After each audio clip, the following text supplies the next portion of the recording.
نحمده ونصلي على رسوله الكريم أما بعد فأعوذ بالله من الشيطان الرجيم بسم الله الرحمن الرحيم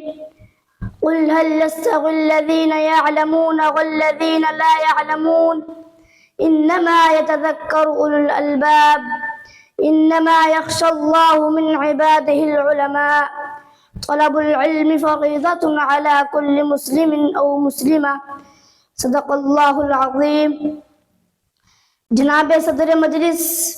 محترم اساتذہ کرام اور مہمانان گرامی، میں آج کی نشست میں مدرسے کے حوالے سے اپنے ٹوٹے پھوٹے خیالات و جذبات آپ حضرات کے سامنے پیش کرنا چاہتا ہوں۔ لوگوں کا عام خیال یہ ہے کہ مدرسہ ایک مخصوص چار دیواری کا نام ہے، مدرسہ شاندار عمارت کا نام ہے، مدرسہ پرسکون ہاسٹل اور پرکشش درس گاہوں کا نام ہے، اور اسی لیے ان کا یہ گمان ہے اور وہ یہ سمجھ بیٹھے ہیں کہ اگر مدرسے کے عمارت کو گرا دیا جائے تو مدرسہ ختم ہو جائے گا، لیکن میں ان کے اس خیال کی پرزور تردید کرتا ہوں۔ سامعین محترم، مدرسہ سنگ و خشت کے ڈھیر کا نام نہیں، مدرسہ فلک بوس عمارت کا نام نہیں، مدرسہ مزین و مکیف کمروں کا نام نہیں۔ اگر ایسا ہوتا تو ہم اس کی گود کو اولین مکتب اور مدرسہ نہ کہہ سکتے، جہاں بچہ شعور کی آنکھیں کھولتا ہے اور زندگی کے ابتدائی آداب سیکھتا ہے۔ گرامی قدر سامعین، اگر ایسا ہوتا تو ہم اس سادہ سے چبوترے کو مدرسہ نہ کہہ سکتے، جہاں بیٹھ کر تعلیم حاصل کرنے والوں کو اصحاب صفہ کے نام سے یاد کیا جاتا ہے۔ اگر ایسا ہوتا تو ہم دیوبند میں واقع انار کے اس درخت کے سائے کو مدرسہ نہ کہہ سکتے، جہاں محمود نام استاذ نے محمود نام شاگرد کو تعلیم دے کر ہزاروں مدرسوں کی بنیاد رکھی۔ تو پھر آپ مجھ سے پوچھ سکتے ہیں کہ اگر ان چیزوں کا نام مدرسہ نہیں تو مدرسہ کیا ہے؟ تو میں عرض کرتا ہوں، مدرسہ وہ ہے جہاں انسان کو انسان بننے کی تعلیم دی جاتی ہے، جہاں انسان کو زندگی گزارنے کا ڈھنگ سکھایا جاتا ہے، جہاں اسے اعلیٰ اخلاق و آداب سکھائے جاتے ہیں۔ یہ مقاصد اگر ماں کی گود میں حاصل ہو تو مدرسہ ہے، خس و خاشاک سے بنے ہوئے جھونپڑے میں حاصل ہو تو مدرسہ ہے، مسجد کے حجرے میں حاصل ہو تو مدرسہ ہے، صحرا کے سناٹے میں حاصل ہو تو مدرسہ ہے، اور اگر یہ مقاصد ان شاندار عمارتوں میں حاصل نہ ہو تو مدرسہ نہیں۔ دھوکہ ہے، فریب ہے، تصنع ہے، ریاکاری ہے، جھوٹ کی نمائش ہے۔ واللہ حقائق کو نہ جھٹلائیے، سمجھنے کی کوشش کیجئے، ناراض نہ ہو جائیے گا۔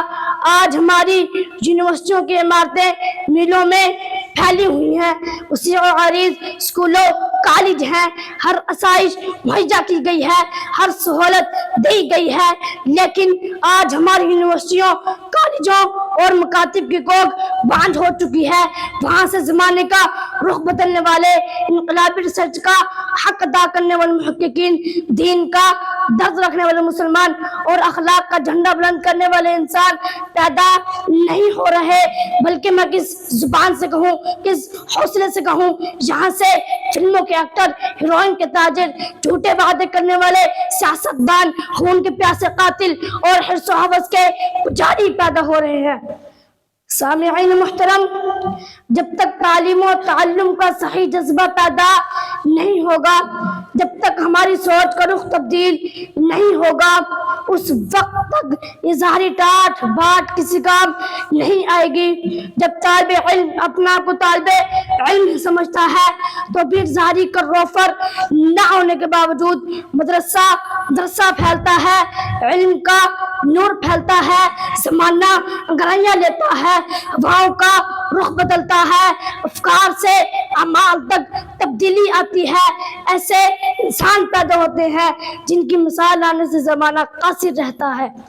گرامی قدر سامعین،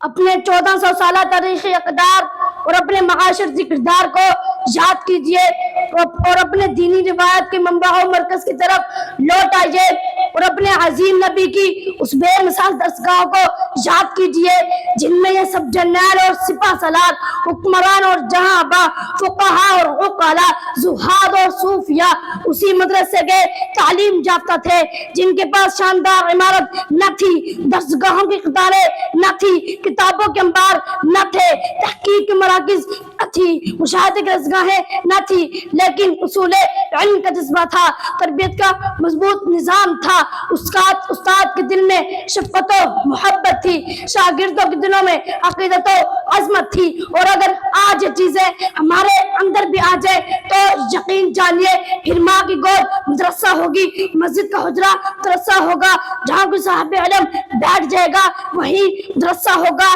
جہاں ساقی ہوگا وہی میخانہ ہوگا، جہاں شمع ہوگی وہی پروانہ ہوگا۔ اور اگر یہ نہیں تو پھر یہ بلند و بالا عمارتیں بھی ویرانہ ہے، وقت ضائع کرنے کا بہانہ ہے، کارے تفلانہ ہے، فکرے دیوانہ ہے۔ زبان کٹ بھی جائے تو ہونٹ ہلاتے رہنا، زبان کٹ بھی جائے تو ہونٹ ہلاتے رہنا، اپنے ہونے کا احساس دلاتے رہنا۔ ہماری دعوت میں قرآن کی سچائی ہے، ہمارے ساتھ ہاتھ میں ہاتھ ملاتے رہنا۔ وآخر دعوانا ان الحمدللہ رب العالمین۔